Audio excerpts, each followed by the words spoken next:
Good morning. You're very welcome. So let's take a comfortable seat and we'll close our eyes and we just listen to begin. So this intention, this idea of becoming receptive, if we were just holding this idea of becoming receptive.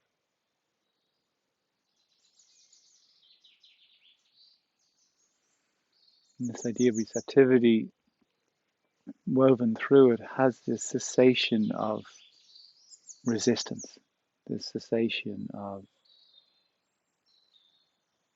control. So there is an invitation to trust in it, to trust that it'll be okay to be receptive. And then receptivity offers us a deeper experience of this moment. And it doesn't always happen in an instant, but we could say that our practices are about cultivating this quality of receptivity and dissolving some of the ways in which we block or hold or control or force or strain. And that all of those sympathetic nervous system programs of protection, of holding, of needing things to be a particular way, they're very energy consuming. So a lot of what we experience as our fatigue revolves around the ways in which we struggle with being here, being in this experience, being in this embodiment, in this life. And of course, there's nothing wrong with that struggle. This is the story of every human life. And yet, particularly maybe at this moment, there is this invitation to explore our capacity for receptivity or surrender or a softening within ourselves.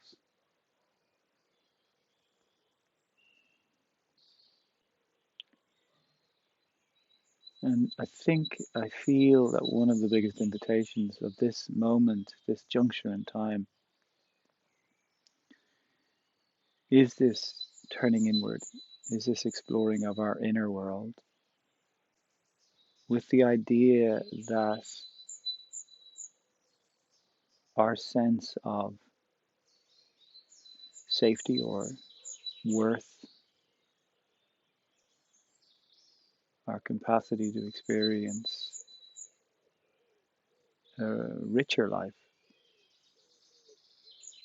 is held in this interior space. Like I was chatting to somebody this morning, and we do this at the end of our meditations. We focus on gratitude, and the practice is often to think of the last time you felt grateful, to think about a place or a person, or for a lot of us, a person will automatically come to mind with this idea of gratitude. And this is a way in which we begin to access our own feeling, because of course gratitude in one sense has nothing to do with anybody else. It's our feeling. It's happening inside of us.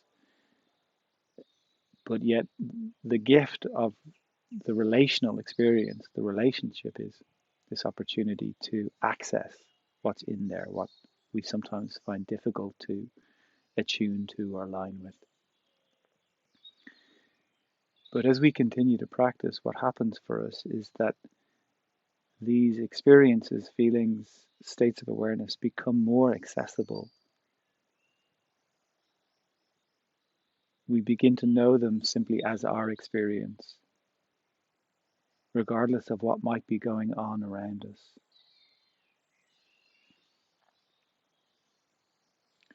So in this moment, and we're holding this idea of receptivity, and the first thing I ask you to do is to listen.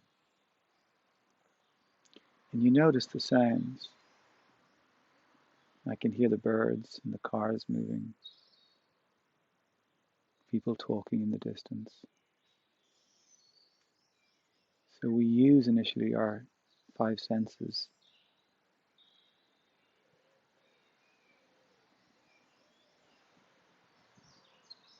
just to quieten and notice.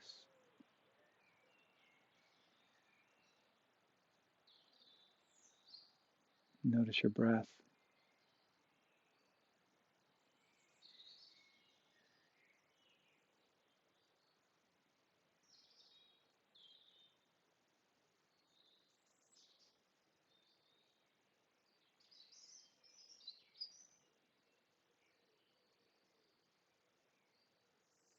Let your eyelids get heavy. If you notice any tension in your jaw, could you let it begin to release?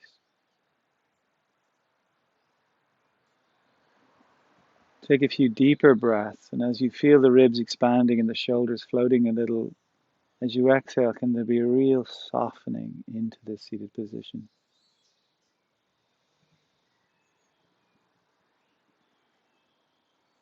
So much of the tension, that holding quality that we carry, is unconscious, has been normalized, and yet it becomes a huge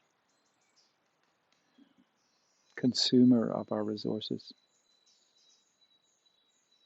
So we very clearly hold the intention of these programs beginning to dissolve. And again, we're back to this idea of each of us learning to trust in a deeper way.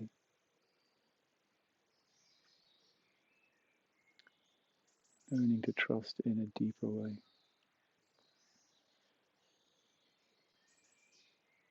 So stay with your breath.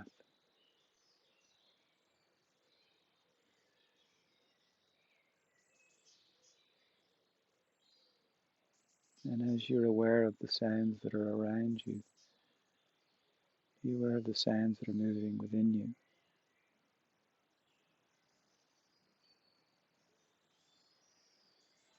Maybe you've noticed a particular stream of thoughts or a particular frequency of emotions that have been moving through you lately. And particularly if they're uncomfortable or difficult, it's really important to know that that's perfect. It's really important to know that that's okay. That in the midst of transition, in one sense, everything is always shifting and changing, but very noticeably at the moment. And in the midst of transition, particularly if we were to hold the idea that in some way this is a recalibration or a clearing out,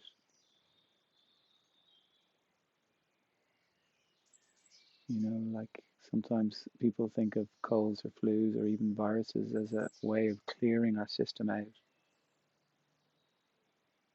And usually those experiences bring uncomfortable symptoms. Sometimes in terms of our clearing out psychologically or emotionally, brings up some of the stuff we carry around that maybe doesn't serve or support us, our highest good, our greatest well-being.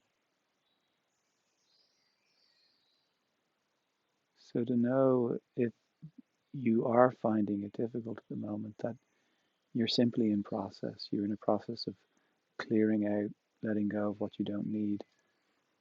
And in one sense, you don't even have to make much more sense of it, in that our systems know how to bring us home or bring us back into balance or equilibrium or homeostasis.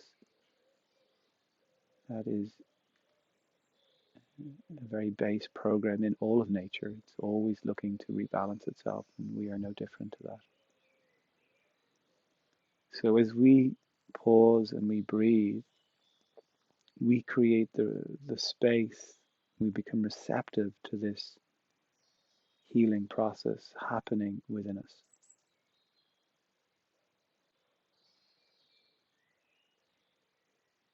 We begin to intentionally soften some of the holding or the resistant patterns that we carry.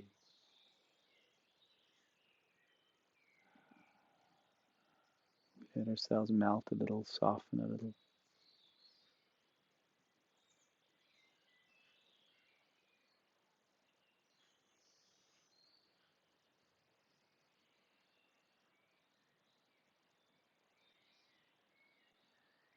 We're breathing now from the belly up into the chest. It's slow, deep breath.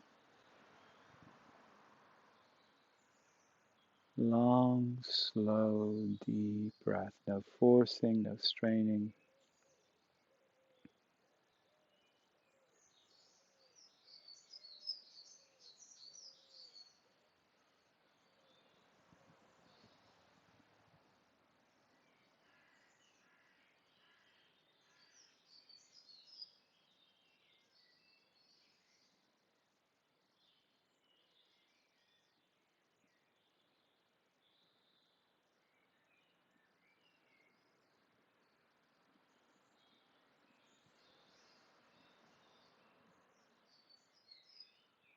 Long, slow, deep breath.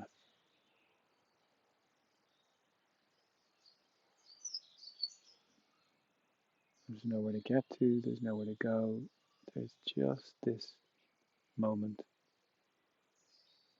Just taking these deeper, comfortable breaths.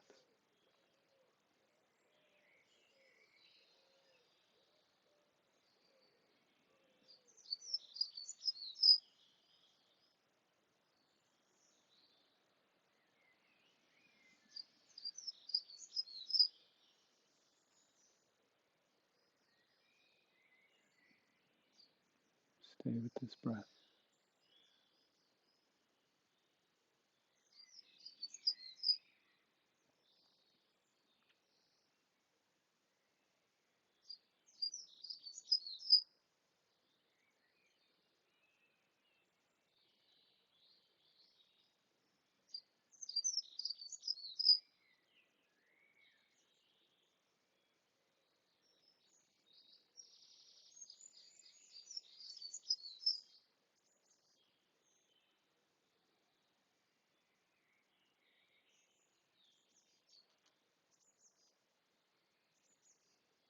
Just take 3 more of these deeper breaths.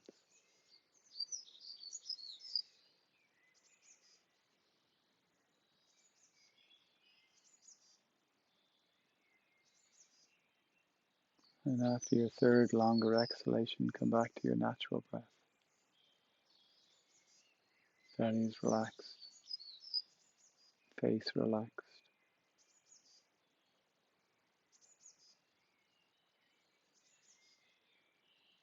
resting in stillness.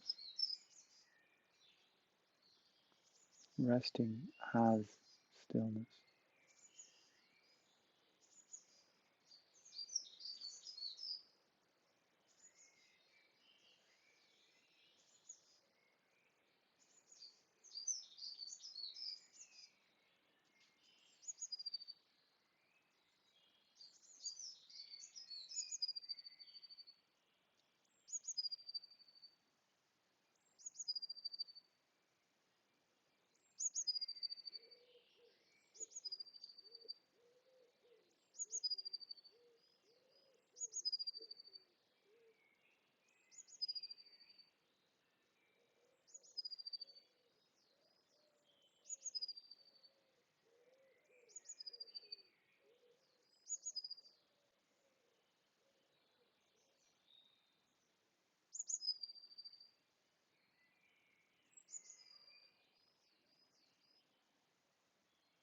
And we bring the hands in together in front of the heart. So I said this before, this idea of the hands here representing what we're doing through our practice, which really is bringing all those different parts of ourselves, all those fragmented parts, the hidden parts, the wounded parts. We're bringing them all back together, bringing them all back together, back into healthy relationship. And really the way we participate in this dance is we simply stop. We pause, we settle, we quieten, we notice our breath. And then nature knows what to do. So again, for a moment, this idea of gratitude. And again, maybe you think of somebody or something, maybe you're still finding it difficult, and if that's the case, that's perfect. It's all part of the journey. And we use the thought to access the feeling. What does gratitude feel like in your body? Can you find the feeling? Can you notice the feeling? For many of us, it's this sense around the heart, this sense of warmth or tingling in the heart. And as you connect to it, you breathe into it, as if you were breathing into a balloon and the balloon was expanding within you.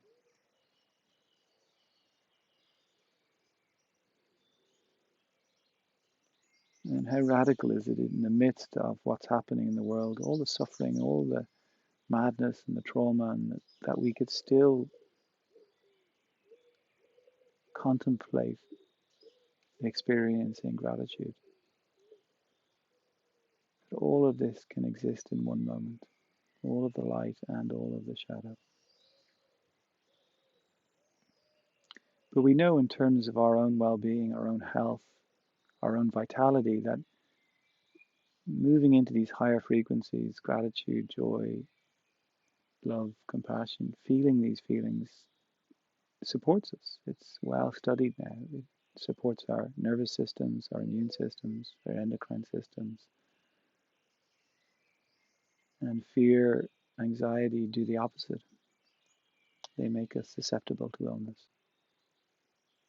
So may our practice this morning support each of us in moving into this more vital place, this healthier place, mind, body, emotion. And to ourselves and to each other and to the day that awaits us, we bow.